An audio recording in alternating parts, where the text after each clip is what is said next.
இன்றைக்கி நம்ம வீட்டுக்கு கெஸ்ட்டெல்லாம் வந்திருந்தாங்க. அவங்கள கூட்டிகிட்டு வெளியில் போகலான்னு பிளான் பண்ணியிருந்தோம். என் தம்பி ஒய்ஃபும் அவங்க பொண்ணும் தான் வந்திருந்தாங்க. டே ஃபுல்லாக பார்த்திங்கன்னா ஒர்க் இருந்துக்கிட்டே இருந்துச்சு. நமக்கு எப்போவுமே ஒர்க்கு முடியாது, வாங்க நம்ம இன்றைக்கி வெளியில் போய்டுவோம்னு சொல்லிவிட்டு ஒரு 3 மணிக்கெலாம் நாங்கள் கிளம்பிட்டோம். மாலுக்கு தான் போயிருந்தோம். செம்ம சூப்பராக இருந்துச்சு. இல்லை நிறைய திங்ஸ் பார்த்தாங்க. மால் சூப்பராக இருக்குது அப்படிலாம் சொல்லியிருந்தாங்க. நல்லா இருந்துச்சு. வீட்டுக்கு கெஸ்ட்டு வந்தாலே ஜாலியாக இருக்குங்க. பசங்களாம் ஜாலியாக என்ஜாய் பண்ணுவாங்க. நல்லா பேசி சிரிச்சிட்டு இருப்பாங்க. கல்யாண வீடு எஃபெக்ட்டுக்கு இருக்கும். அந்த ஃபீல் நல்லாயிருக்கும். மால்லேருந்து டேரெக்டாக நம்ம வந்து ஹோட்டலுக்கு போயிட்டோம்.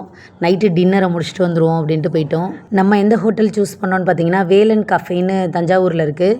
இது வந்து புது பஸ் ஸ்டாண்டுக்கிட்ட இருக்குது. நல்லா இருந்துச்சு, சூப்பராக இருந்துச்சு. டேஸ்ட் வைஸ் சூப்பராக இருந்துச்சு. ஃபஸ்ட்டு நம்ம பரோட்டா தான் ஆர்டர் பண்ணியிருந்தோம்.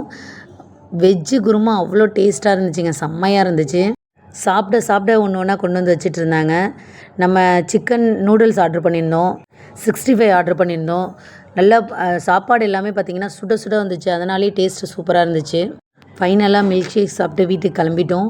உங்கள் வீட்டிலலாம் கெஸ்ட்டு வந்தால் எப்படி ஹோட்டலில் சாப்பிட்டு என்ஜாய் பண்ணுவீங்களான்னு மறக்காமல் கமெண்டில் சொல்லுங்கள்.